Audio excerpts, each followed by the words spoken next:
If you're looking for a clean, sober, professional, academic, well-researched, historically accurate, generally accurate, serious podcast on Southern folklore, ghosts, bizarre events, and unique people, this podcast is not for you. However, if you've decided you can live with that, then join us for The Strange South. The Strange South.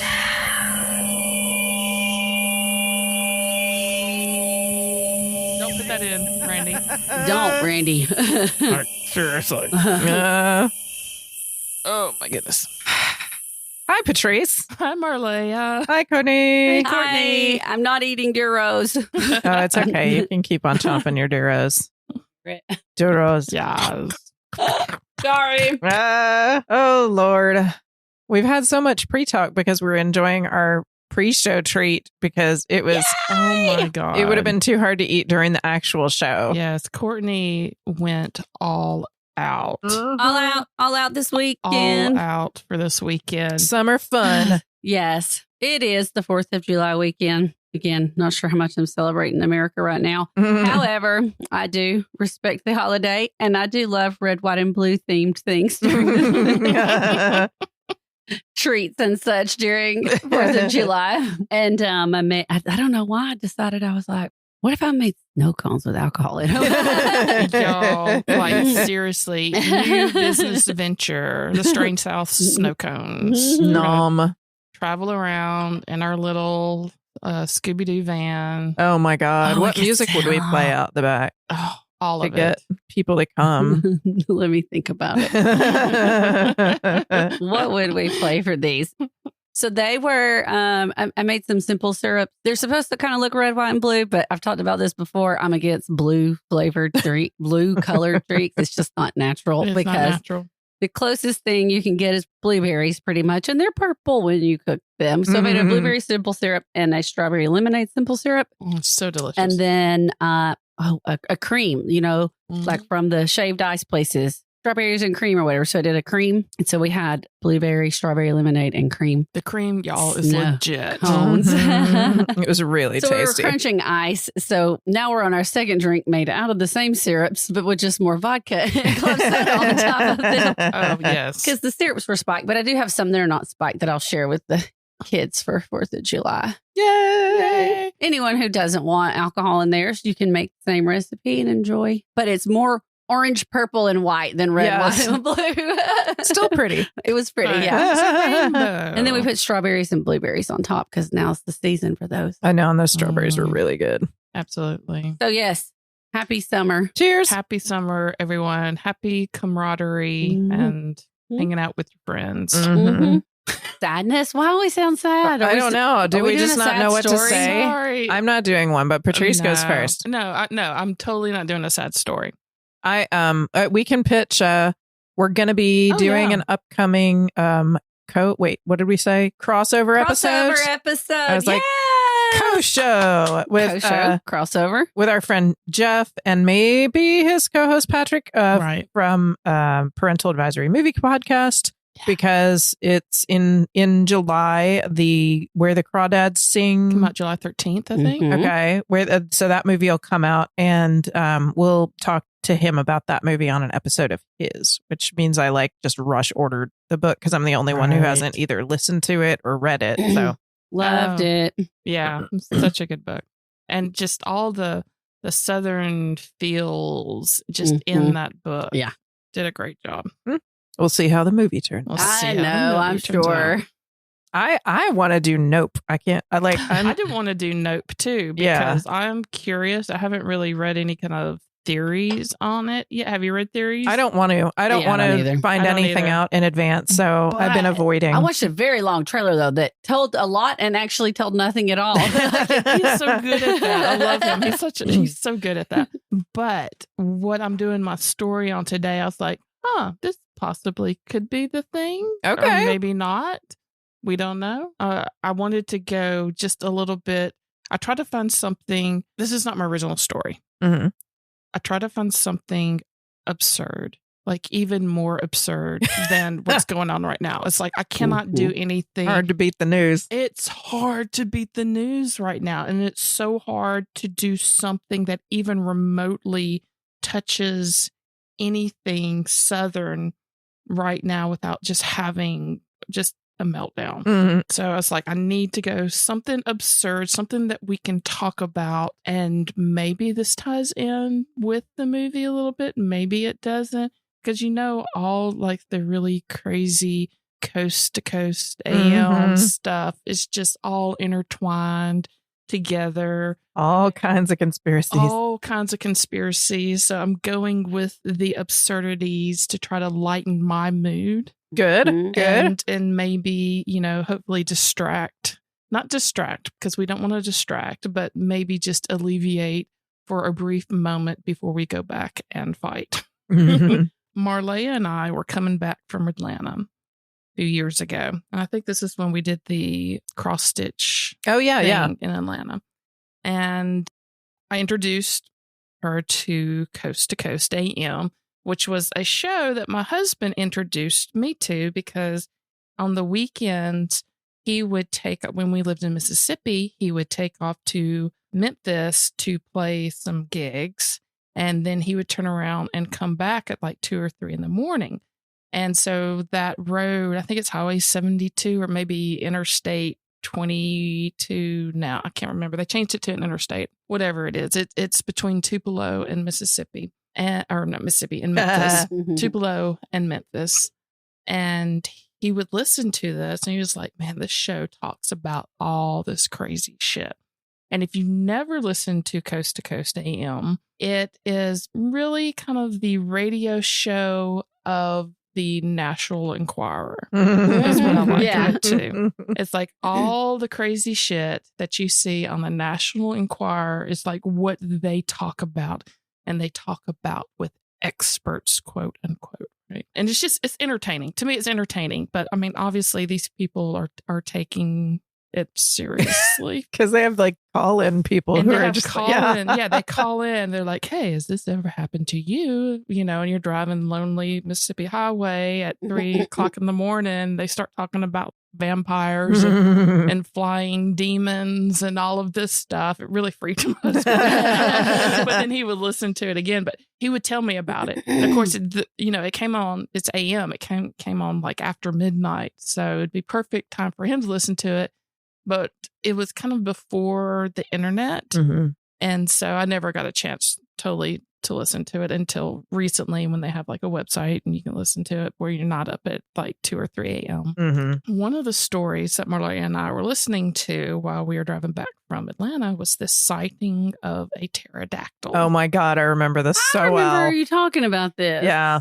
And it was somebody on the East Coast talking about, yes, I saw this when I was young. And it may have been the guy from New Jersey talking about when he was 12, that he saw this pterodactyl shape. And he knew what a pterodactyl was because all 12-year-olds know they're dinosaurs. Yes.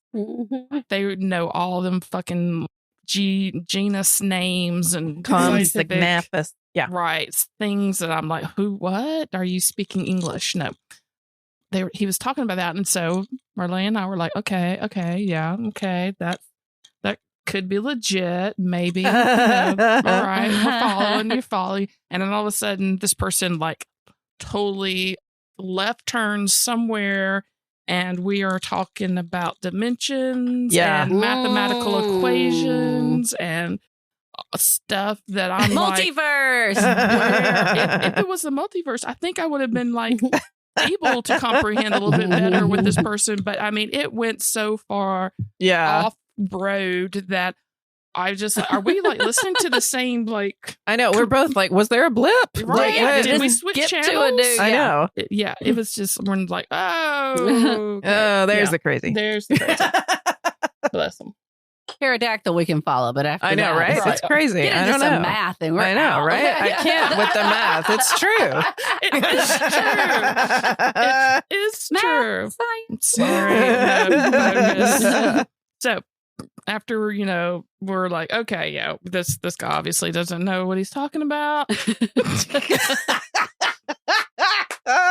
I'm still interested, though, in the sightings of the Yeah. pterodactyls. I want to know. Like, I was all aboard the first 10 minutes. Uh-huh. And then, like, the last 45 to an hour, I'm just like, no, man. And he did. He went on. Oh, really? And It they just was- let him go on. Oh, they were jumping on that's- board like, oh, yeah. yeah, we know what you're talking about. And Yeah. yeah.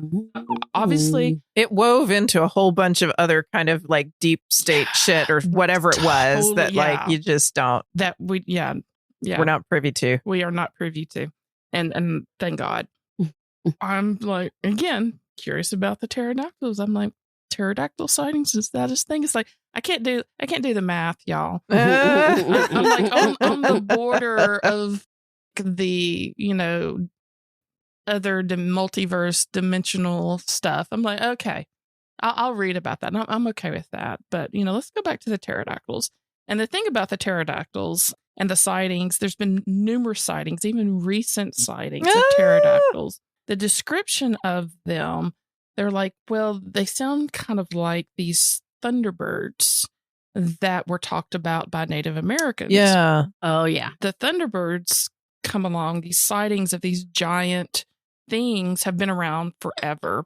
But specifically in South Carolina, the Santee tribe of Native Americans talked about these thunder-like creatures, thunderbird-like creatures that when they describe them do sound a lot like pterodactyls or pterodons or again, not dinosaur person, but, giant lizards with wings kind of thing. So the Santee people in South Carolina were actually a pretty small tribe, population around 3,000 a long time ago. We're talking like AD 1600s. And so they centered around the Santee, South Carolina area, Santee River, which when they dammed it up became Lake Marion. And a lot of this I found from like the cryptidsfandom.com page. There's also live pterosaurs, the phantoms and monsters.com page, and a bunch of others. There's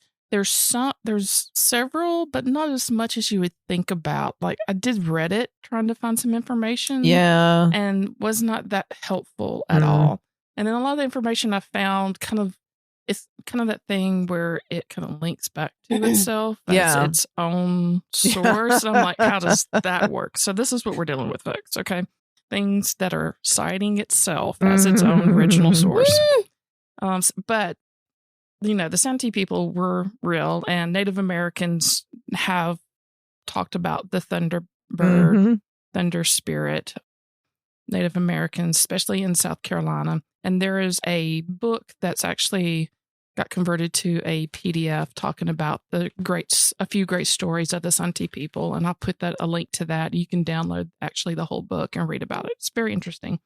But the Santee called their giant flying bird or dinosaur or whatever, they called it the Wakinyan, or thunderbirds, basically, or thunder spirits is what that word translates to. So the Wakinya are these thunderbirds. They're supposed to be like very mysterious yet powerful birds. They believed that there were 4 different manifestations of these thunderbirds, and each of these were carriers of this Wakinyan power. I'm sorry if I'm mispronouncing that. I'm sure I am. So the first form was black with a very long beak with 4 joints in each pinion.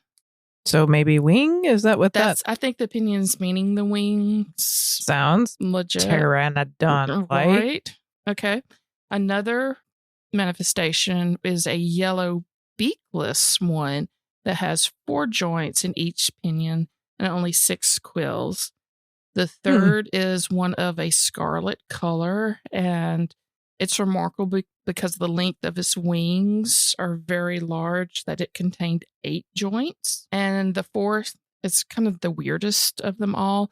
The fourth is a blue globular thing that has no face, eyes, nor ears, but immediately above, like where the face should be, appears a semicircle that resembles like a half inverted moon, or a inverted half moon, and below that projects 2 chains of lightning which diverge from each other as they descend. Whoa. There's also 2 plumes, like soft down, coming out just above the chains of lightning, serving as wings. So this is very much folklore from Native Americans. Pinion broadly means wing. Okay. Right. Just wanted to look it up to see. No, thank you for doing it. And You're I should have welcome. done that. I'm just like, I know what that means. I ain't going to look it up. I mean, that's what we thought it was. I was Right. just trying to picture if it was the inclusive of the wing broadly. Pinion. So the Thunderbird in this lore with these 4 different varieties, they all come from this one huge egg, which lays in a nest made of bones. Ooh. They're describing them like the 4 are together in a oneness, sort of like the Trinity. Oh my God. And also sort of like, Vecna and the Demigorgons and the Vines. No, and the no, Demidogs. listen. That's a hive mind. Well, is the Trinity not a hive mind? Would it not be a hive mind? Shit. Would it not know what Don't the do other this. one's doing? You're fucking with my brain. Okay. It does. Anyway, It does. it does. I don't know. It I've does. been watching Stranger Things. But you know the hive mind concept Yes. already. Of course. You know Yeah. it like already, and it was also already Yes. in Stranger Things. Yes. So that's not a hey. By the time this comes out, everybody will have watched it. Who's going to watch it? Right. Unless you Unless- live in a hole. And you haven't watched it, but shame. I know. So Damn it, I'm ashamed. No. By the time by the this comes time, out, which it could be like 2 right years. now, what is it? Right now, we're like 2 days from like the day that I woke my kids up at 9:30 in the morning so that we could spend all day watching the last 2 episodes. So Mhm. Is that it? They released everything but the last 2 and then you had to wait for them? yeah, but the last 2 were like an hour and a half and Mhm. 2.5 Oh, hours. okay. Like they were very long. Yeah, because they were the last episode is a movie. concluding. Okay. Yeah. Okay. Okay, go ahead. All right. Yeah. We'll talk about that maybe in the after show. Maybe in the after. Mhm. Maybe. No. No, we can't. Oh. She hasn't watched it yet. Well, I'm just going to say like, I'll I'm leave. not gonna say. Bye. I'm not No, gonna I'm just say. kidding. I'm just kidding. I'm not gonna say anything. Don't Okay. say anything. So Anyway, they live in an egg together like the Trinity Trinity. hive mind. in Trinity hive mind. Okay. Trinity hive. So the nest of thunderbirds is said to be found in this huge cedar tree, which grows on top of a high mountain. And this is more Western sort of folklore too, even though we're talking about the Eastern Santee tribe. But in Western folklore, who also has thunderbirds, so they say that, this egg is atop of a high mountain in the western edge of the world. And they have guardians of the 4 directions, winds, whatever. And this is the guardian of the West, right? Which is, again, looking up thunderbirds in the West, it totally means a little bit something like they're talking about legit birds with feathers. Condors is what I've Condors. heard. Like, because they're Yes, massive. They're massive. Yeah. And that's a lot of what, I when I was researching it slightly, over in the West, they were showing, actual birds and not dinosaurs, Mhm. flying dinosaurs. Where over here, it's been more, and even in the Midwest, it's been a little bit more of the dinosaur flavor, which is interesting. Dinosaur flavor. What flavor is that? Disappointment is what that is. Dinosaur flavor is disappointment. So the lightning, the whole thunderbird, it all revolves around like what is lightning and thunder. Mhm. That's how the Native Americans were describing it. So lightning is believed to be the result of the thunderbird's glance, and the noise of the thunder is the motion of a thunderbird's wings. And the storms are considered to be brought on by the power of the Wakinyan from the Santee people and whatever else other native tribes used to describe, thunderbirds and stuff. Interesting about this cider tree. Cedar, thank you. Not cider. Yummy tree. The American cider tree. Yes. You just tap that sucker. It's hot. Yummy. Okay. So the cedar tree is that the enemies of the thunderbird have been known to like burn cedar to protect themselves from thunder and lightning. So because the Wakinya respects and will not harm the tree where their nest is. So just a thing. So maybe they would burn cedar and when lightning and thunder occurred to protect themselves from being struck, or maybe to make themselves feel better. I love. Also, just smells good. It smells fantastic, right? So the Wakinya is the most powerful and fearful of the gods, according to the Santis, and was designated as the chief war god for the Santi leader, tribe leader, ward leader, whatever. I'm sorry. I do not know hierarchy of things, but it's like that's their god. That's what they picked. It's supposed to be powerful. The big boss man. Big boss man. The Thunderbirds are just these large land before time pterodactyl thing like birds have been reported all around the world.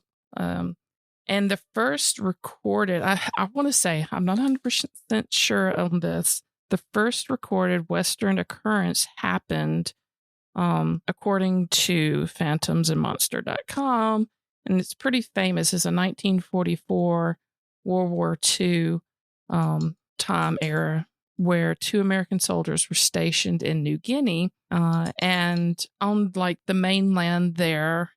And they hiked up to this local village to the west, and in this jungle clearing about 100 feet in diameter, they both witnessed something huge take off from the air. So this is something that was reported around this time by these two. So Dwayne Hodgkinson, who was a weather observer for the artillery, described the encounter. And there is an interview of Mr. Hodgkinson on YouTube. And he said that this creature ran through the grass with long legs, clearly not to be confused with a long tail. And Hodgkinson would see that the legs during like the running takeoff were about 2 to 4 feet long. And he estimated the tail to be at least 10 to 15 feet long. What? Dang. And he was certain that he had not confused the legs for the tail. So they were 2 separate. And that seems to be like something when people are talking about pterodactyls or pterodons or flying dinosaurs that they've seen recently, they distinguish between the legs and the tail. And I guess because birds sometimes will fly with their legs Tucked under. and maybe like one unit with the tail or something.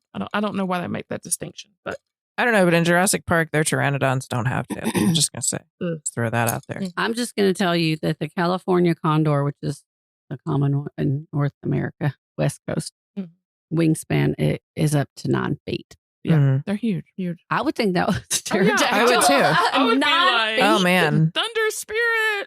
9 feet? Yeah. Yeah. They're vultures. Huge. Yeah, they're vultures. They're ugly as fuck. And it has an ugly yellow face. Yeah, they're so that nasty. yellow one with the Oh, that could very well be it. That makes sense. it's got a Okay. So, legs and tail, not confused. Short-ish legs, long tail. And Patrice said that he was constantly, he was looking at the head, especially because it had like this long appendage that was like a horn that held parallel to the neck, and that made it look like a pterodactyl. Huh. So I guess like if you look at pterodactyl, like how they have like the cone at the back and how it parallels like their neck when they fly. Huh. So the wingspan appeared to him to be the same as like a private airplane. Shit. He owned like a Piper Tri-Pacer, so that's like he was an expert in, I guess, wingspan. Wingspans, right? But he said that he would consider their wingspans, or that thing that he saw, the wingspan, to be like roughly around 29 feet. Man.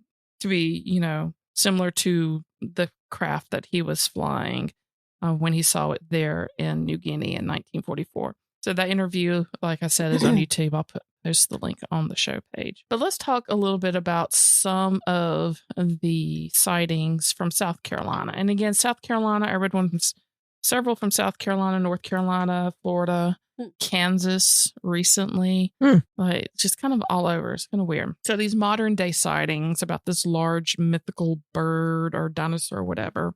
One of them that's become very popular is the 1989 Susan Wooten sighting. And this was between Greenville and Florence in South Carolina. And Miss Wooten was saying that she was traveling Highway 20 to Florence, and was in this kind of wooded, swampy area, a broad daylight, like at 3 p.m.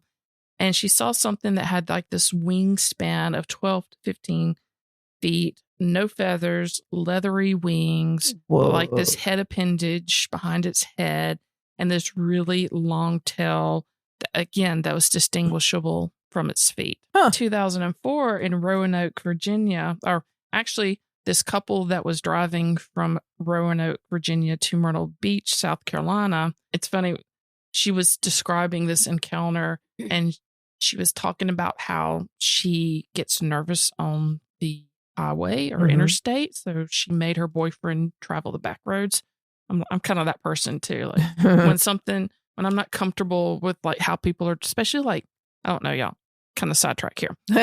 Highway 40 in Memphis, between Memphis and Nashville or Memphis and Little Rock, is like the most fucked up highway I've ever ridden on. Every single time on Highway 40. And if you have a story about Highway 40, you let me know, because every single fucking time I've been on Highway 40, I've always seen like near death. You told us about this. Experiences. Like fucked up, like people like pulling over on 18-wheelers, wheels going flying. Like every single time there's something fucked up happening on the Highway 40. Bad luck. So I'm that person. I'd be like, let's take the back roads. And we do. When we go to Memphis, we usually take the back roads. So she was talking about how she's not a good passenger and she wigs out on the interstate. So she told her boyfriend to take the back road. And it was pretty late at night.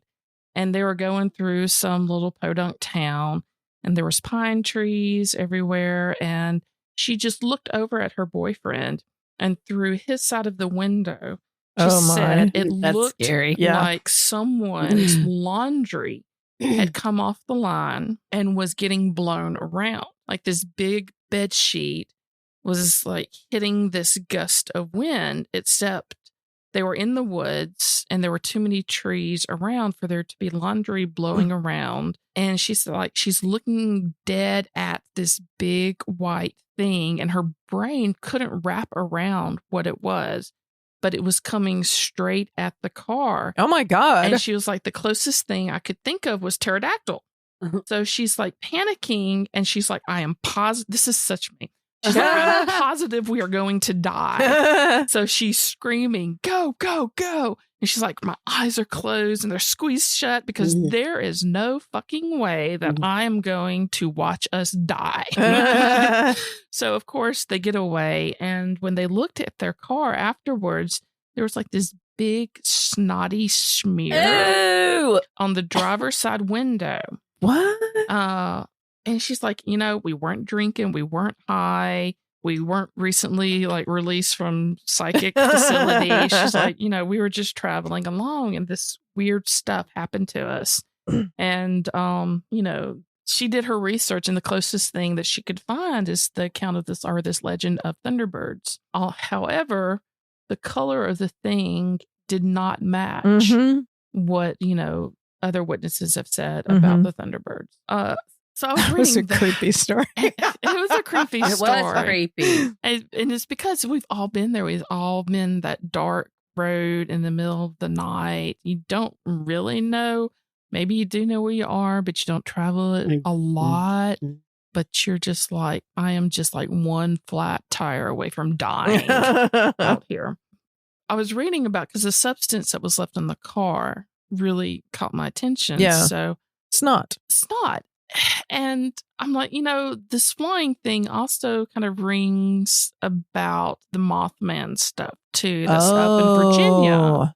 So it's very close. Oh, interesting. So I was looking at some other tales about maybe, you know, the Mothman, some encounters similar. And there's this one where this guy was driving his vehicle and, you know, he had this encounter with the Mothman. And on top of his car, you know, it left this strange substance. Ew. And so he took that substance and he sent it off to be tested. And the lab showed that it was negative for humans. It was negative for moths. Okay. Good. Not the Mothman. Positive for pterodactyl. But it was positive for brown bats. Oh. And Ooh, Batman. There was also like this odd scratch marks and indentations on top of the car and like weird magnetic and EFM readings. Like he did all the tests. He did like pseudoscience test and he did like science test, right? And so it just came back with just like some weird readings. And we'll kind of circle back to the bat thing in a second. In November 14th of 2012, a Professor Stephen Waters saw this huge, okay, I'm going to pronounce this word wrong, y'all. Ramaphora rhyncinus, which basically means long-tailed pterosaurus. What? Okay. And so he saw this big, huge fucking flying dinosaur is what that basically means. And he said it was gliding past his house, again, broad daylight at 11:45 a.m. at when he was living there in Crestview, Florida. And he estimated the wingspan to be 8 to 12 feet. And he said that it had a long torso with like a large light bulb at the end of its tail, like very diamond shaped, no feathers. Okay. What is he a professor of, may I ask? Do we know? We do not know. That's a good question. We should look that up. I'm just wondering. Oh, no. That's the fact that he used this specific word for what he saw, not like look like a He used a very academic term for the thing. Paleontology. Yeah, that's what I want to know. On ass. Exactly. Yes. I was going to do another story about Florida that I held off on, that we can question some things about some of their doctors and oh shit faculty and experiments done down in Florida. That's for another podcast. Right. Okay, so on March 23rd, 2013, a man was driving on Interstate 540 in the north side of Raleigh, North Carolina, about sunset, and he saw something that flew right in front of his car with a wingspan about 5 to 6 feet, so not very big. It had a long tail that had a spade and a crest on its head, and something like claws in mid-wing and a complete lack of feathers. And of course, it like gave him a shock. There is another 5 to 6 feet, though. May I say, I'm between 5 to 6 feet, and I would say that's a large bird. Yeah, man. Like I'm sitting here looking down at my legs. I know it's not 12. I'm like, Brittany's like stretching her feet out. Like, that how was big this am long. I? Wingspan was this it would big. scare the shit out of you. I would. And that's It basically would be wider than your car windshield. Yeah. Or as wide. Oh, yeah. Absolutely. I mean, if you've ever had an owl fly at your car at night, Well, she has. and they're not as big. And I mean, that happened to me on my way to my boyfriend's house one time when I was in that you Virginia. Or you that told the story? Well, Patrice had a story. Okay, I thought so. But like, if they get close to your, I mean, it's shocking. It is. It's shocking. And their wingspan is big. remarkably large, and they can damage your car. Oh, God, yeah. You know, and they're not as big as this Pteranodon rickety. Pteranodon rickety. That's the technical genus species. You heard it here first. So, same year, Pickens, South Carolina, on the back roads called Shady Grove, there was a sighting of something with leather-like wings that was almost as big across as the windshield. The guy said he didn't really get a really good look at it because it was dark, but it had almost orangish reddish eyes, and it swooped before them and smashed the windshield of the car. And he said, like, the whole time he was pumping his brakes and was afraid he was going to smash it into the car. And this is a younger guy, and he told his parents, and he tried to convince them they tried to convince him that it was a bat, but he told them no, it was way too big to be a bat. And then a little bit later on, actually a year later, his dad told him that he saw the same thing or saw something similar flying towards him in his windshield in the car on the exact same road in the exact same spot. Oh, like it's got Maybe a nest it's there. Actually. Right before they turn back to human form. Yeah, like they're like human faces and Yes. bat. They just scream bat and turn into a bat. That's how it works. We know from what we do in the shadows. And then It's coming back this month. I know. I'm excited about that. Sorry, go ahead. Oh no, I'm really excited about it too. So great. Love that show. That's so funny. So his brother also. So it's like the whole family. So everybody sees it? Everybody sees it, like sees something. His brother saw it in the backyard when he was taking out scraps. They were like, okay, now we believe you that there's something weird flying around. But there's nothing much more of a description other than leather-like wings and the orange-reddish eyes, which also has been attributed to Mothman. Yeah. Yeah, stuff. that did sound like it. Flying foxes have red eyes. Oh. Do they have flying foxes there?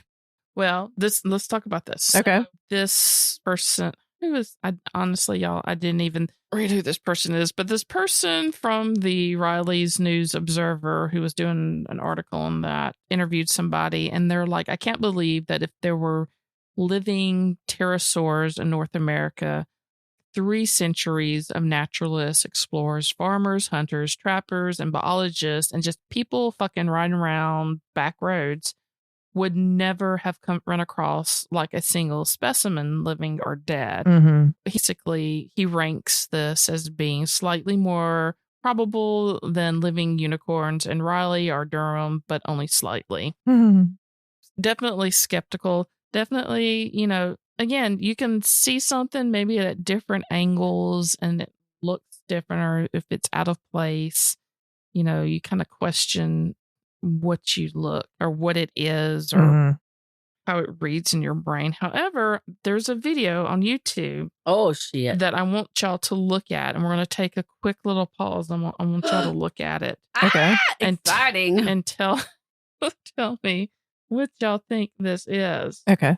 We're recording, right? Did we ever press record? Yes, I did. Oh, shit. All right, hold on. Let me go over there. Okay. I'm just thinking about what you said. I know I'm listening to what you said about the birds, but like taking out the scraps, that's something I've not said out loud in a long time, but it's so Southern. That is such taking out the scraps is a Southern thing. Mm-hmm. But maybe I do say it. I say compost now because I'm all classy, but taking out the scraps to feed like your dogs outside or your dogs got yard scraps. Dogs. Yep. Okay. Marleah's saying that's not real. That's not a kite. Well, it doesn't look. Go back. Because what do you mean it can't do that and keep going straight? It didn't look. Okay, here, this is a close up. Why? It went down. You're a physicist now? It went down and then it scooped back up. It is very animated looking. It's very like. I think that's fake. I believe it is too. And other people have said that it's a very good fake. It's a good fake. It looks too like. But it's pretty animatronic. It's too stiff. Yeah, it's too stiff. Because that's not how bats of someone fly. Just filming the sky with this very large. It has skinny wings and a very large face. head.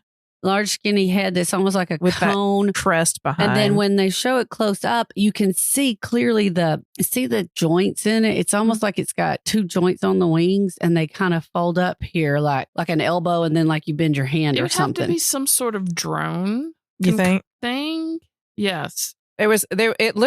It was not definitely flying. Something was flying. It wasn't flying on the power of the wings. I swear to God, if it would tip forward like it did in that, it wouldn't have kept its same course if it was flying on the power of the wings. It's like its head it went would down. have moved. Right. And it's instead and then of went back up. But it didn't ever bend its head. The whole thing went like one big plank down forward. I was like, that's not how critters do. That's what you meant. The way the whole body kind of turned. And that's like the whole body did. And like wings, it would impact the course. Right. And it wasn't running on the power of the air under the wings. It had to have been running on some other power. No, it was not natural motion. Yeah. Even the wing movement wasn't natural motion. But to be like a fake, for somebody to go through that amount of effort to fly, that was like pretty impressive. Because it was definitely like it's not far CGI away. It wasn't anything. it wasn't like right there. It was, they were definitely taking a video of something flying in the air. Right. Yeah. Yes. And even even though the wings that you could tell was not propelling it, again, kudos to the person who did it because it was very much. Where was it supposedly taken? Idaho.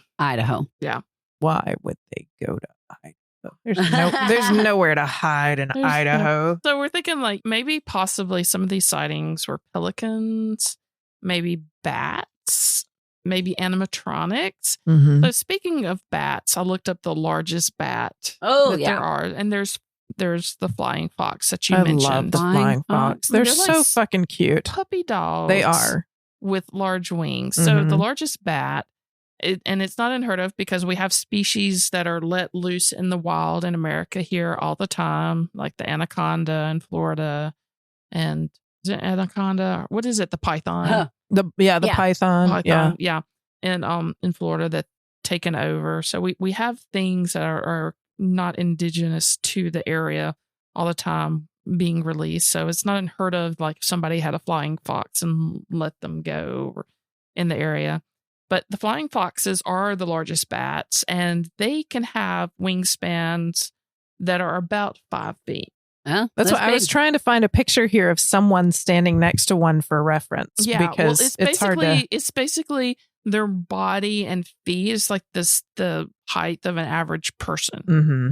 And so the head and the body are about, well, they say 16 inches here, but some that I saw were a lot longer than 6 inches. The gray-headed flying fox, well, that's just another type. Anyway, so there's several types. Flying foxes are like old world fruit bats. They roost in large numbers and they eat fruit only. They're not coming for you or your babies or anything like that, but they're fucking huge.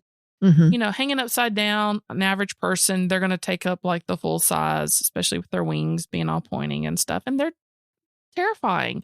And there's a picture of when I was looking up the flying foxes, because it's basically like little wiener dogs with wings. Mm-hmm. But they do kind of look like wiener dogs in the face. You know, they had like flying bat in their junk right there. Oh my God. Yeah, that's right. It's like their big junk right there, human face level. So it was they're creepy when you look up under them when they're flying. They do look like they've been like, and if you see spliced together like a weird head on a guinea, they look like a vampire bat, like a that would scare the shit out of me, like a dog head on a mummy body. Yeah, they're creepy looking. Yeah, this view. Yes, because you can see the light behind their wings. So it's, I mean, because it really is, it's flaps of skin, right, that they fly on. So, I mean, you know, you put a flashlight under your fingers and you can see the light coming through. It's the same. And but they're so cute in the face. They are cute in the face, but I would freak out. Scared to death. Yeah, I wouldn't want to see one in the wild. No. Especially because they do have like, they're just not solitary creatures. They do have like, God. Can't imagine seeing like multiple ones flying. Oh, Jesus Christ. Be like, into the water. No. We're going to die. Become vampires. But looking up pterodactyls online, I came across this via Coast to Coast AM. And this is mysterywire.com. And there is a legend. And this is more out in the West, because even though there's sightings like along the East Coast here, out West, especially where like the Thunderbird legends are very prevalent, there's so many legends about large birds and then possibly large dinosaurs. But there's a legend that somewhere around 1738, Native Americans from the Ute tribe attacked a caravan of Spaniards carrying silver ingots to Mexico City. So the silver was loaded on mules, and they weren't really interested in the warriors or anything like that. They were angry at the Spaniards because they had trespassed on the sacred ground, hunting ground there. So 2 Spaniards who were not killed during the attack hid out in rocks and survived to tell about, you know, what they saw. So the Ute warriors led these 2 mules to the cave, and they killed them. And before they killed them, they cut off their hooves. And it's because the tribes believed that if the hooves were severed, the spirit was doomed to roam the earth forever. I don't know. Anyway, so the warriors left. And then the Spaniards entered the cave afterwards to see what was going on. And so they just really want to know what the hell was going on, because they weren't killing them. They were killing their mules. They went into this cave, and they said that in their record in the area, let me get this right. The warriors left. The Spaniards entered the cave to see what happened before making their way to Mexico City. where apparently they made this report, which is how we know about it. They noted on the record that the area of the attack and the presence of like bird images. And 200 years later, Native American treasure hunters went back to search for this abandoned silver that they knew about from the Spaniards making this report.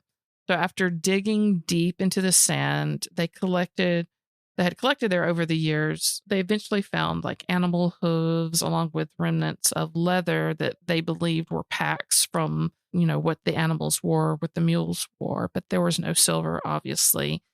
But they found something else in the cave. So in the cave, there was this enormous shaft from birds' feathers that were broken and scattered throughout the sand. And these shafts were determined to be at least twice as thick as the shafts of eagle feathers. So these were like really large, thick feather shafts. Straws, right. So they were wondering, could the mules, since they weren't interested in the warriors, could the mules possibly be like sacrifices to the thunderbirds there that were around the cave, painted around the caves? And there is legends that, these large birds would come and steal tribal children and would eat them, and that they had to keep these birds well fed, and they were seen as like that's their only defense. And I feel that to the core, because I know that my kittens, if I did not feed them at least twice a day,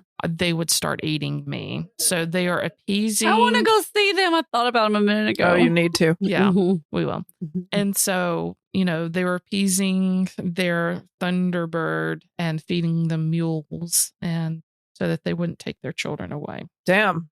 Well, it'd have to be big if it's eating mules. Right. Well, I was going to say, birds of prey pick up kittens and lambs. Dogs. You're right. A baby's not that far-fetched for a giant bird. Absolutely not. Yes. That's a carnivore. Mm-hmm. Well, and if it's a vulture-like thing, they eat what is dead. Carry on. Right. Yeah. Which, so thankful for that. Mm-hmm. So there is a famous picture in the West of what's called the tombstone pterodactyl. And 1890, there's a tombstone epitaph, which is like a newspaper that was published during the time, had like this quote unquote credible article where 6 gunslingers shot something out of the sky that they described as being a thunderbird. So I'm going to show you this picture, and I was just looking it up. Picture, and you tell me, what do you think? Is this a picture of the guys like all lined up around it? Mm-hmm. Those guys look pretty sketch. Like Tombstone, the movie, like the town? Yeah, the town. When was this? 18 something or other. Got it right there. 18 Tombstone Thunderbird. I don't know, man. That's weird. The picture looks kind of legit. Now, there is a picture, and it's called the Civil War pterodactyl, but it's totally a fake, and you can tell because it's not very well done. And the people look to be like in Civil War reenactment clothing. But this, if you look at like the building behind them, look at the ground, how turned up it is, look at their shoes, look at how things are placed, look to see like if you can see through, like, and I was looking like, can I see through the wings? Does it show the shadow of the people behind them? Kind of does. I feel like they would have created, like at that time though, wouldn't they have created like a fake, like Barnum did? And then, well, see, so this is another thing. During that time, I do think that they were going through a monetary lull. It has been said that maybe the town created something like this to draw people in to spend money. Mm-hmm. But again, it's kind of it's a pretty good fake, and especially for that time period. It's huge. It's probably, how many people are holding it? It's taking 1, 2, 3, 4, 5, 6 people to span the wings of this thing, and it looks very, I don't know. Yeah, that's the photo that I was like. They made it's a real picture, and they made something. If it's not a real creature, they made a right. But it's a really fucking good prop. Mm-hmm. Anyway, so that is my story.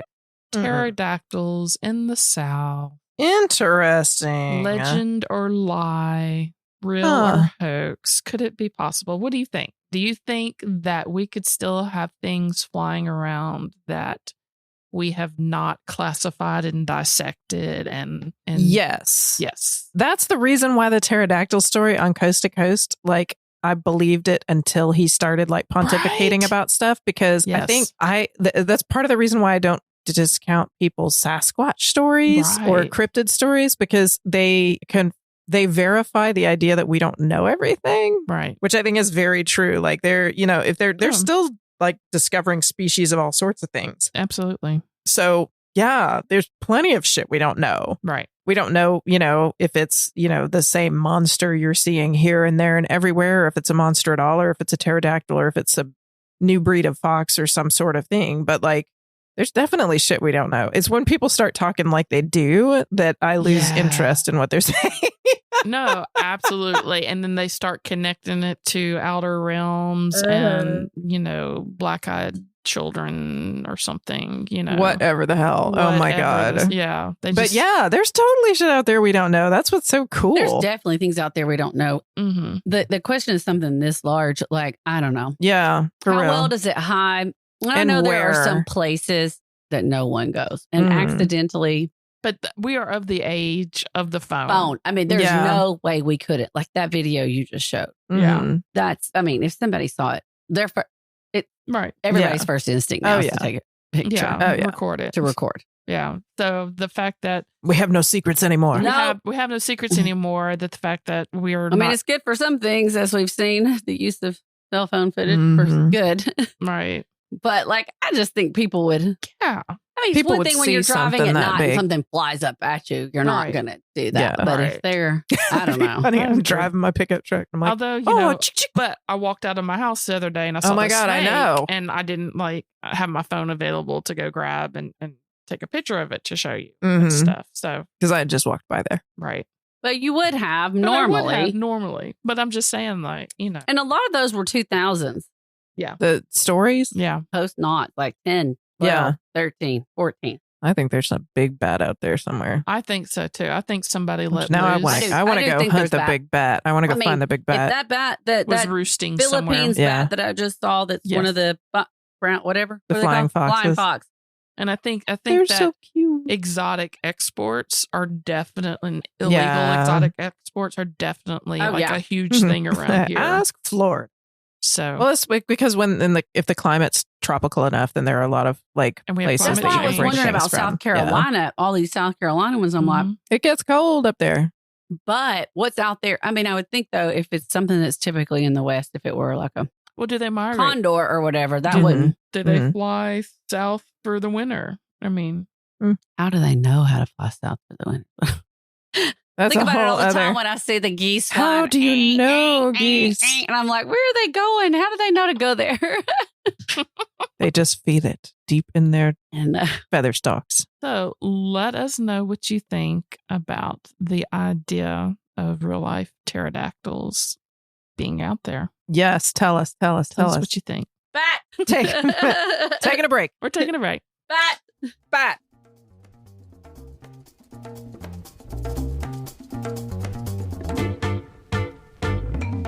Do you want more Strange South every week? We can help. You can follow us on Facebook, Instagram, and Twitter, and you can join our Facebook fan group, Fans of the Strange South Podcast, to keep the chat going with our whole creepy community. Do you have a story idea for us or a story of your own to share? Email us at stories@thestrangesouth.com. Plus, if you join our Patreon, you not only help support the podcast, you get an exclusive bonus episode for every show and a discount on merch. You can find links to all of these things on our website, thestrangesouth.com, along with photos, links, and show notes from every episode, Strange South t-shirts, mugs, and other goodies. See you there.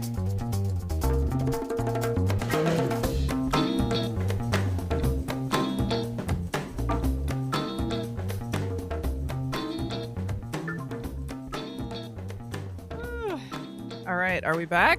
We are back. Are we on? Are we pressed? Is the button pressed? Britain's pressed. All right.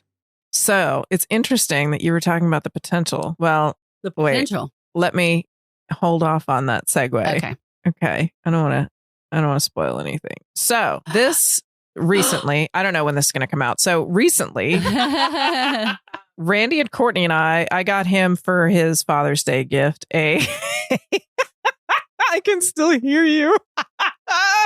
Crunch, crunch, Duro's far, far from the microphone. So recently, for Father's Day, I got Randy a tasting and distillery tour at Dread River Distillery, which is in Birmingham, Alabama, in Lakeview. It's cool. I had first heard about them because our friends Rusty and Renee treated us to a shot of Dread River whiskey right before a show that we were all going to, because we went to a local restaurant that somehow we missed that they stopped selling alcohol during the pandemic. And I was like, I am fixing to walk out of this restaurant right now. Why? But yeah, they used to have beer and wine, but yeah, they were like, we haven't had for 2 years. And I was just like, what? Oh, okay. Yeah. So we're like, well, we can't ever come back here. Marleah was serious. She was like, I had a shitty Monday. She was like, I'm serious. Like, I don't know if I can stay. I know. I was like, I think I have to leave. But no, we stayed and it was fine and it was nice and everything. And then we went back to their house and they pulled out this whiskey that they had gotten when they were in Birmingham recently. And they were like, oh, there's this distillery. And I really liked it. And then when we went to the Pride Parade in Birmingham just a few weeks ago, it marched down like through Lakeview and it passed this distillery. So it popped right back up in my head. It's like, oh my God, that's right. This place that we got this whiskey from. You know, Father's Day comes. I'm like, this will be a fun thing to do. So we took Courtney, all three of us went down there and did this distillery tour, and it's called Dread River Distillery. So it's the only distillery in Birmingham, and it only opened in 2019, I think. So it's not an old place, but the name, though, comes from an old story of a large body of water, a river that flows under Birmingham. Under Birmingham? Under the city. Okay. So this story was published in multiple newspapers, in August of 1884. Okay. One of the first ones that published it was the Birmingham Iron Age, which was the Birmingham Daily, I think, before the Birmingham News was the Daily. Oh, wow. I'm just going to, it's only a column long. So if I can get my computer to come back to life. We had are you going to talk about our tour guide that was telling us these our tour guide stories? You can Billy? Tell about him. Billy, he was really cool. He was, he threw in kind of a little bit, just a tiny bit. So I'm excited to hear the story of the lore he didn't that say there was much. Supposedly a river under Birmingham and why it would be called Dread River. He talked about that just a little bit too.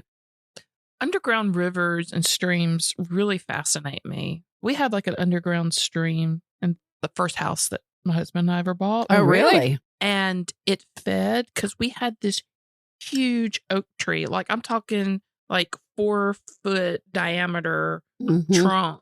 It was the biggest thing I've ever seen. And we're like, how does that happen in our shitty little backyard? And it's because there was an underground stream that was feeding it and allowed it to be like that large. Whoa. Well, this is like a common thing apparently throughout like parts of the South. This underground bodies cave of water systems. Thing. Yeah, cave systems. So this is how this article read, and I'll skip through a little of it, but this is how it starts. So the discovery of the great subterranean river under Birmingham has been the great topic of conversation the past week. Great excitement has prevailed, and so great was the interest taken in it that Doctors Joseph R. Smith, W.S. Brown, William Hood, T.J. Brown, William Burry. Was it really great? List of people. I know, right? And other leading citizens held a meeting at which it was decided to telegraph Professor Joseph Mulhatton, the great Kentucky scientist and cave expert, the facts in the case and urge him to come at once to give it a thorough exploration. The result was that Professor Mulhatton arrived from Louisville on Friday evening in a party composed of the above-named gentlemen spent all day exploring the great subterranean wonder. And then it kind of goes through some details about like the boat that they took. The party proceeded down the river for at least 15 miles before there was any obstruction to prevent them from going forward. Is this underground? Underground ground? Mm-hmm. Okay. It says the natural tunnel through which the river flows is almost uniform width and say about 300 feet for the distance of the 15 miles navigated. And the height is at least 150 feet so that a steamship of the largest class could navigate it with ease. What? The depth of the stream varies from 45 to 70 feet. Holy shit. It is connected with tidewater. All right, I'm Googling. And this will give Birmingham a wonderful and cheap direct outlet to the sea for the products of its furnaces, its mines, and industries generally. The above is Mr. Mulhatton's first impression of the wonder, which is fully corroborated by all of his party of daring explorers. But this is not all. Professor Mulhatton has this to say of it. The great subterranean river recently discovered under the city of Birmingham is undoubtedly the most remarkable discovery ever made on the American continent. What the fuck? The river is greater in volume than the mighty Mississippi. What? Its vast subterranean bed is undoubtedly due to the grinding and cutting of immense icebergs during the glacial period. Are there pterodactyls flying?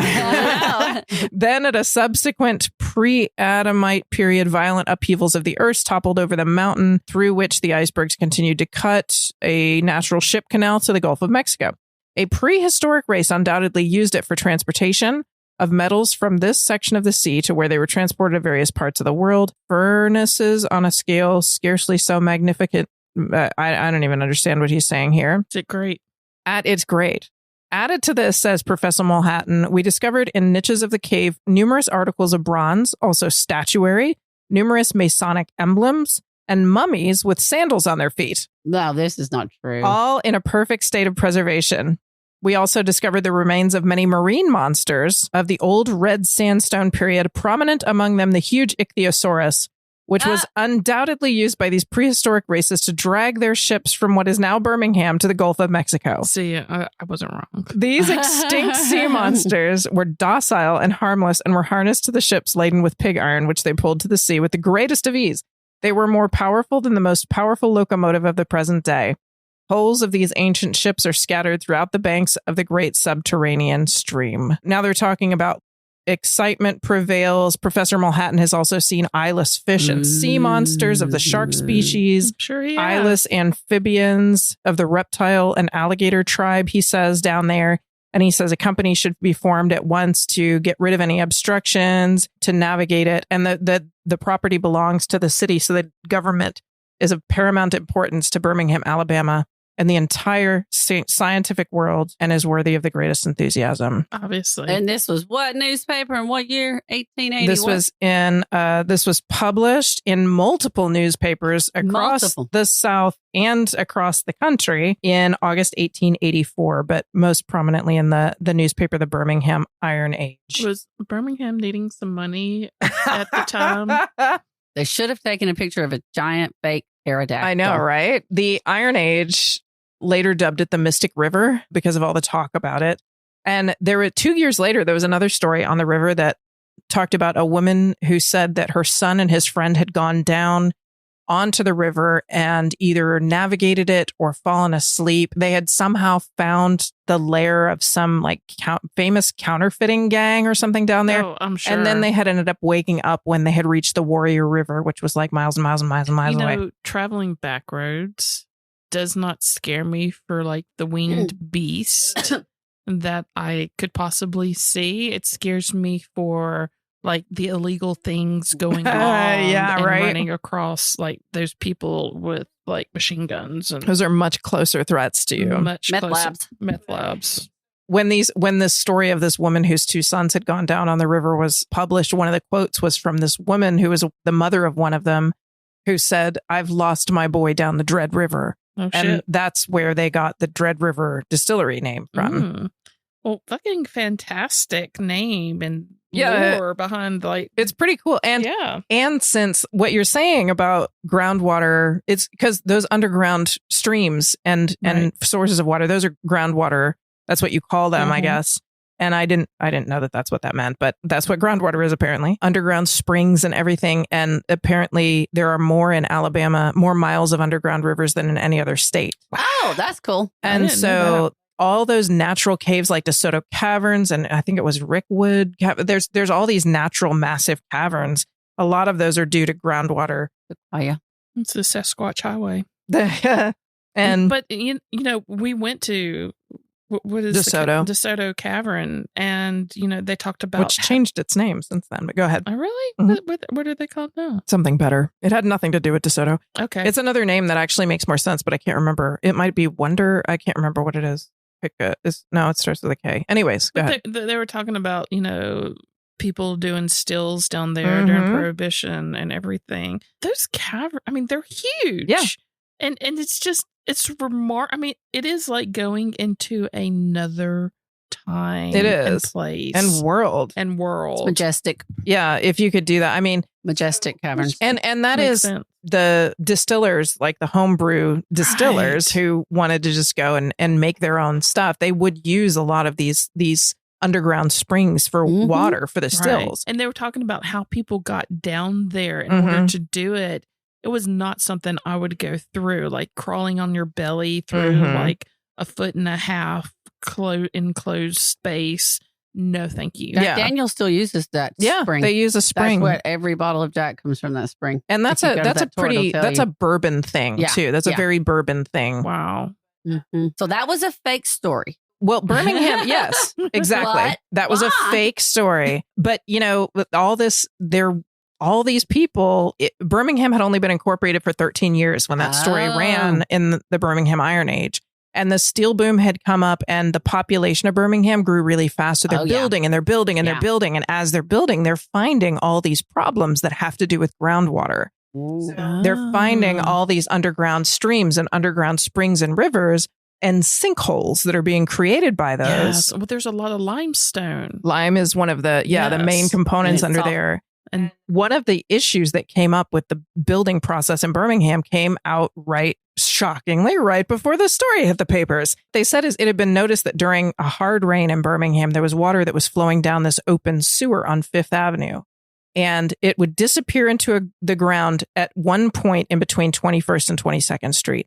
And people had found that there was a sewer opening there, but there was a hole at the bottom of the sewer opening, and the water just kept on pouring and pouring and pouring down this hole.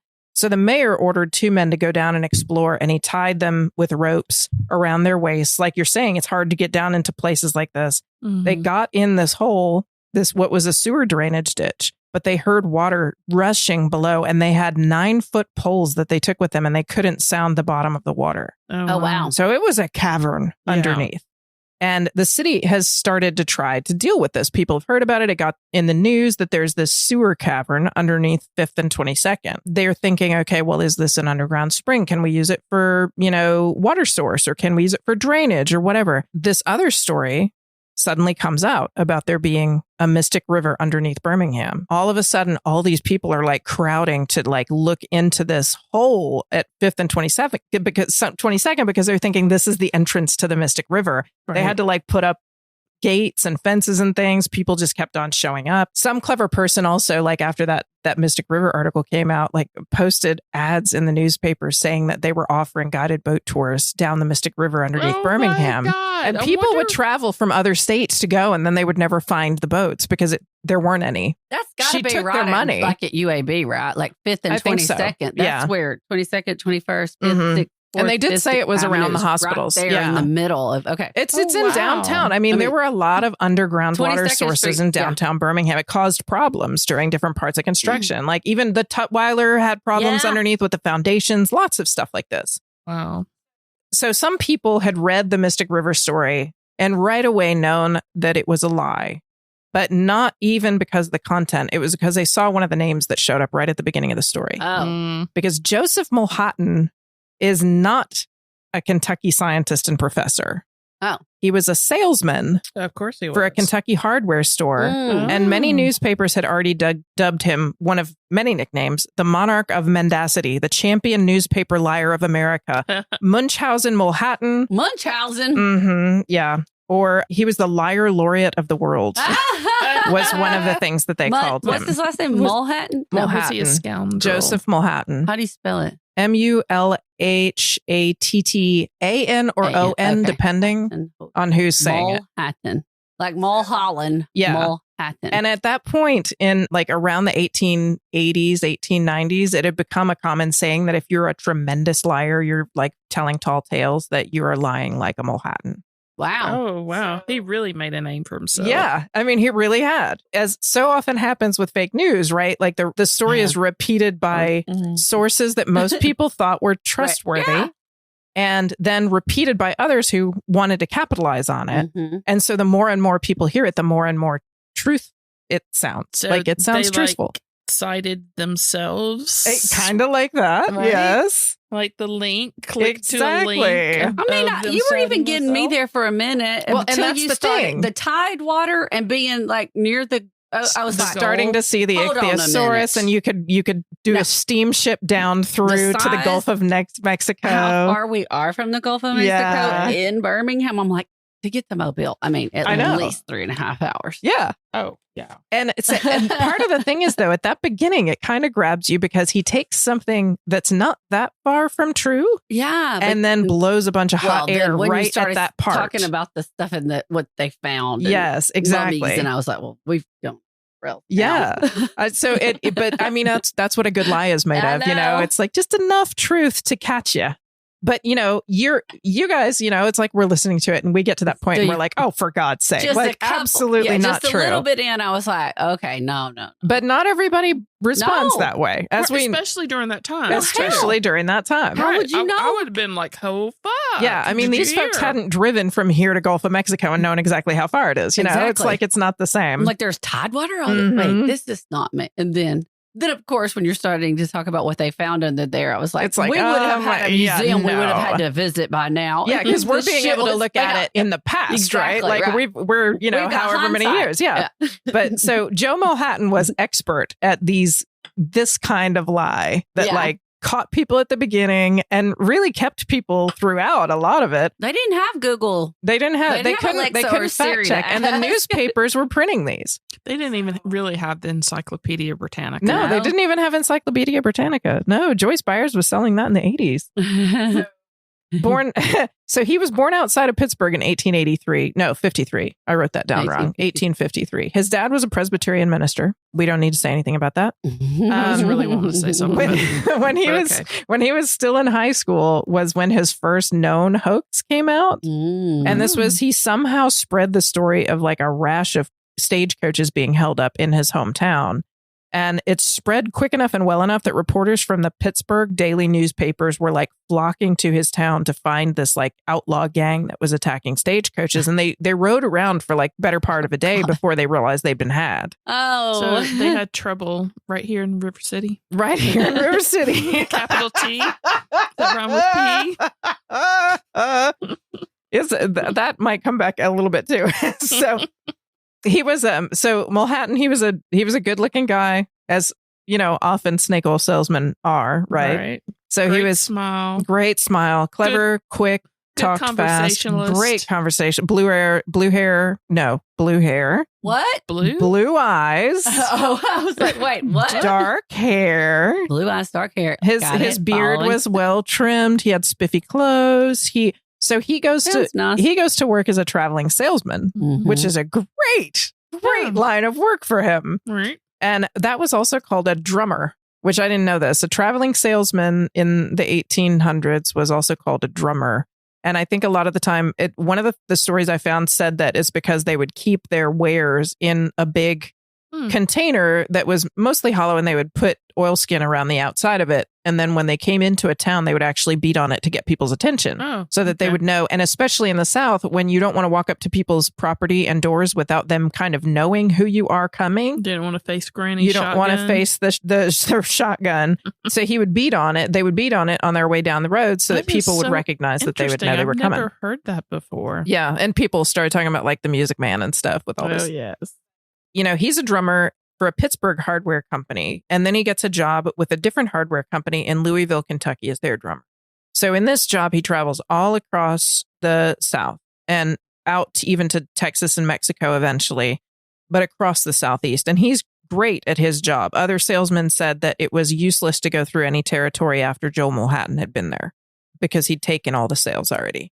While he traveled, though, he'd just got into the habit of sending these ridiculous stories to local newspapers. And nobody seems to know what his motivation was. He didn't make any money. He didn't sell them. I mean, sometimes they would pay him for them, but it wasn't his way of making money. What was almost he selling?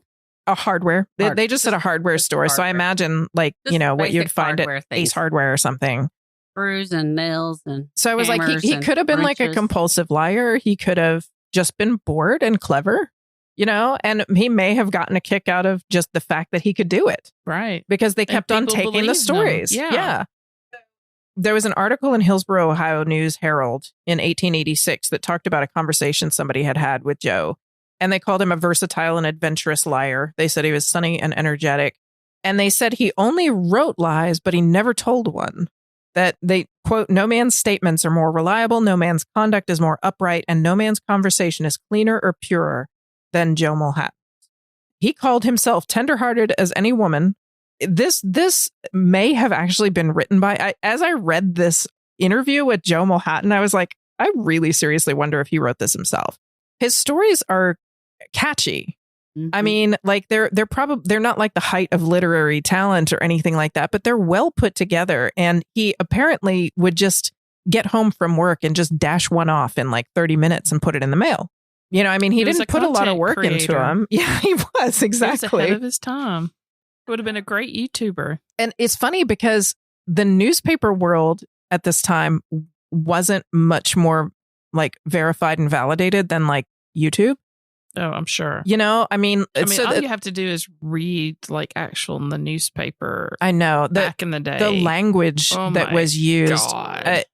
So most recently, I thought of the Bobby Dunbar case because there was so much of the newspapers playing the different sides of that against each other for press, for like notice and sales. And has that really changed? No, right? And but there was not really a. Newspapers weren't like the bastion of investigative journalism at this time. It was not fair and balanced. It was what makes the money and what sells. What headlines can we get? Exactly. But the ones that published Joe's articles, they didn't fact check anything, of course. Well, and they're not much different. They're not morons. Because it's a fantastic tale. Oh, yeah. It's highly imaginative, whether I believe them or not. I mean, that's the same reason I looked at the National Enquirer. Yeah.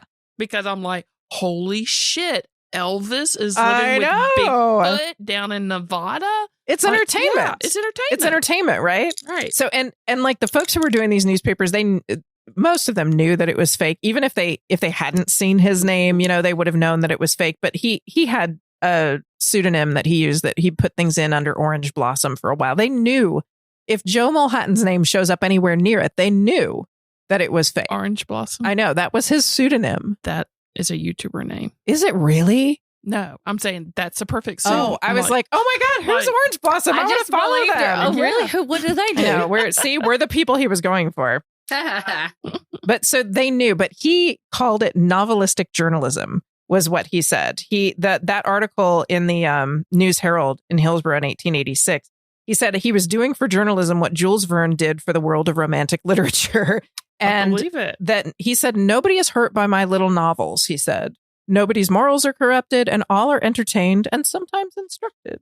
So in his heyday, his stories made a big impact. And if they didn't hurt anybody, they irritated a lot of people. I'm sure like all the scientific people and professors were like, shut the fuck up. I know. Again, Joe. Right? Again. Like, just stop it. Because he was kind of fascinated with scientific discovery. And so a lot of his stories did go along the realm of like geological discovery or biology, And of course, because he was so like fantastical, people would believe him because like it's like all the lights and glamour and oh yeah, it's so easy to read. It's a page turner. And it's a page, yeah, so interesting. He's like he's like the Michael Crichton of 1888. But like that's perfect. But and I'm gonna go ahead and give these references before I go any further. But the information that I got for this was all from AL.com. Birmingham Wiki had a entry on Underground River, dreadriver.com, which I'll share with you guys. Hoaxes.org has an archive that is specifically dedicated to Joe Mulhatton. Historical Blindness and Odd Past Podcast are two that I'm going to start following. So if you're interested in these weird history things that we don't know about all the time, absolutely, those two would be really cool. And my favorite one was the Kook Science website, which also has an entire wiki dedicated just to the newspaper articles that reference Joe Mulhatton. And that is where all of these came from. So this is just a few of the samples of things that Joe managed to get into the national news. From 1875 to 1877, he was weirdly obsessed with George Washington. Like the National Centennial celebration was coming up and he was born outside Pittsburgh. So this was going to happen in Philadelphia. And he started this weird like letters to the editor campaign where he said that he and a couple other people were planning to go to Mount Vernon to exhume the bones of George Washington and bring them to Philadelphia for display during the centennial celebration. Oh my God. And one of the stories that he did to follow up with and he would do these as letters to the editor and then they would get all this like pushback because people were just irate that he's talking about sacrilege. I was just like comment section. Oh my God. He's loving it, right? Off the rail. And then, one of the things he claimed in this vein of article was that he had talked to a man who had worked on Mount Vernon since he was a child. And the man verified that they had seen the sepulcher of Washington opened and he had been petrified into a perfect stone statue inside the sarcophagus. And that he was like 500 pounds heavier than his wife's sepulcher, or sarcophagus. He also said he had discovered the 103-year-old son of George Washington still living in Washington, Pennsylvania. What? He said he wrote articles about other caves that had been discovered in Kentucky, with one of which had 23 miles of underground roads. Kentucky caves? Well, Mammoth Cave, he said this actually dwarfs Mammoth Cave by so much. These also had mummies and Masonic hieroglyphs. One of them had a pyramid inside it. He talked about a volcano that had randomly popped out of the ground in a Kentucky farmer's field one day, who just like couldn't figure out what was happening until he held like a corn cob over it and the cob burned. Well, I was going to say that it's like popcorn. I know, right? The great popcorning of 1895. There was my computer's trying to die, or I would look this one up real quick. But there was a story about like a train full of cats, that there was like somebody who was trying to make a new inroad into a new fur market, and he was requesting people to bring cats to this train so that he could take the cats away. And apparently all of these farmers came to this train station with truckloads of stray cats. But then there was nobody there to take them. Didn't they know that's how you get to heaven? Oh, yeah. I learned that in our last episode. Right. There was, he told the story of a meteor that had fallen on a ranch in Texas, killing people and cattle. And after the meteor hit the ground, even though most of it was buried, it was still, the visible part was still 70 feet above the ground and an acre wide, which would have exploded the entire planet. What would it feel like or be like to be a person of this time that just knew that people would believe whatever bullshit came out of your mouth? I imagine it would make you feel very powerful. Like it just, like everything that you just imagine that people are like, they show up with a caravan full of cats. Absolutely. Yeah, man. Like it is power. That Courtney's is like, gonna cry. I'm just thinking about how fluffy Cece is. like, after that bite, she would make like a nice I know, right? Well, and there were so many more. You want to become a stole? You want to become a stole? You'll be biting your own tail around my neck. He told the story of a Kentucky farmer named J.B. Parks, whose brother sent him 7 South African monkeys that he trained to pick hemp in his fields. And after that, the Richmond Register had to print a plea for people to stop sending letters to J.B. Parks, who was actually a real farmer, but who had never had monkeys and wanted people to stop bothering him. Oh. There was a Patrick Cunningham story. This man who, when bitten by a snake, had something in his blood that turned the venom backwards and killed the snake instead of him. So he would hire himself out to go to all these farms and homesteads across the country to kill like 8,000 snakes in a day by letting them bite him. Oh. There was a Wisconsin lake monster. What an imagination. He told the story of Professor Birdwhistle, who discovered a second invisible moon in the Earth's orbit. There was a battle that he had seen between Martians and the inhabitants of unnamed planets that he had told the story of, and he was convinced that H.G. Wells pulled his stories from Mulhattan's stories. Oh my God. And then he talked about a guy who had discovered a species of carnivorous man-eating deviltree in Mexico. And then this one Why didn't he just write fiction I don't know. novels? I think, because like it seemed like he could just do this on his own terms, and it was kind of fun and just like flaky, and he could just like, what would happen if? And people were buying it, but he didn't make any money off of it. That the fact that he's not making any money off of it is great. Yeah, it is. I'm glad that he did not do that. But yeah, I'm like he could have, though. It sounds like he probably could have. Like the science fiction of the 1800s. It's why he didn't just write fiction. Right. But again, it's the time. It's like if you were going to put stuff out like this, there's really no avenue for like sci-fi during this time. Oh, absolutely not. So yeah, it was the perfect, media to express his obvious like overabundance of creativity. And it's weird because too, and there was another story about like he told a story of finding like a magnetic cactus that draws birds to it and then impales them on its spikes. It was like hilarious the reference he had of like he had to have two people tie a rope around his stomach so that he could get close enough to examine it so that it wouldn't pull him in. But like he never married. He never tried to get married. And I get the impression that maybe he wasn't somebody who would have wanted to sit down and work at a writing career. This was just a thing he could do, like to entertain himself. How did he support himself? He stayed a salesman. And like I said, he was a really good salesman for a long time. Yeah. But then things went south. And it was kind of in the 1890s, things started going downhill. He started drinking at some point. He lost that job with the Kentucky Hardware Company. He moved to one in Texas. He moved back to Kentucky. And then he would kind of bounce around. He drove a truck for a sewing machine company at one point. And he imagine he's probably pretty annoying to be around all the time. Yeah, I would think so too. And he said at one point that he was in New Orleans and he fell off a streetcar and hit his head on the street. And he was convinced that he was crazy after that. And he was committed to a Chicago asylum for a while and then released. But then shortly after that, he got arrested for theft. And for the rest of his life, it was like really hard. It was different stories of him getting arrested here or there. Every once in a while, reporters would still seek him out and like ask about him and the stories that he had told. And, at one point he faked his own death. He said that he wasn't around anymore. And then he just appeared in Kelvin, Arizona, mining for gold or bronze or copper or something. He had like a mining plot in Arizona. Silver and 2 mules. Yeah. Thunder gods. But that was true. He actually did have a mining plot. But then he started releasing to the newspapers all these stories about all the millions he was making off of it, which was not true. He would times 5 the size of his plot every time he talked to somebody about it. And, so it was all lies. He ended up in a court in San Francisco on a theft charge one time for stealing somebody's coat. And there was a drawing that was done in the newspaper because he was a figure, everybody knew his name.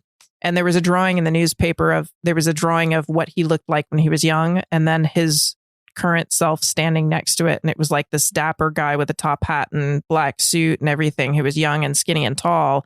And then next to him, this dude that looked pretty much like a hobo, like wearing a striped suit and a big old pot belly. And he hadn't shaved in days and he looked like he stunk. And, that was kind of the route he took. With just that high level of creativity, a lot of times there is mental illness with it a lot of the time. Yeah.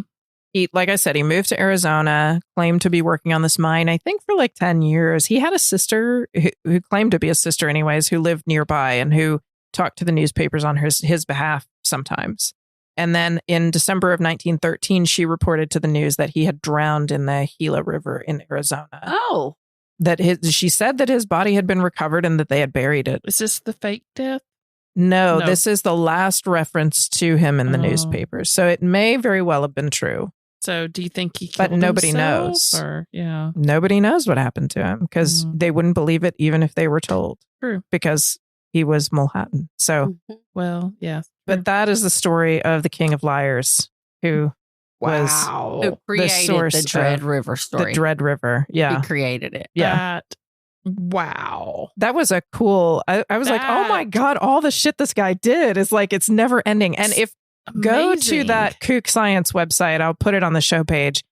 And also the, what was it? The Historical Oddities, the Historical Blindness has a blog post that covers a lot more detail than I covered here. And even more stories, stuff about the fact that like, I didn't even realize Edgar Allan Poe was like down in his luck one time and wrote a fake story for the newspapers and sold it about like a guy who had ridden in a balloon all the way across the ocean. and, got money for it. But he basically, it was a thing people did. Like he sold a fake story to the newspapers. Right. Well, I mean, fuck, if you read any of the old news stories, you're like, yeah, this didn't happen. I mean, that's totally, they were going for the sensationalism. And that's the only way that they could like get out the word like globally, I guess. But yeah, he was, wow.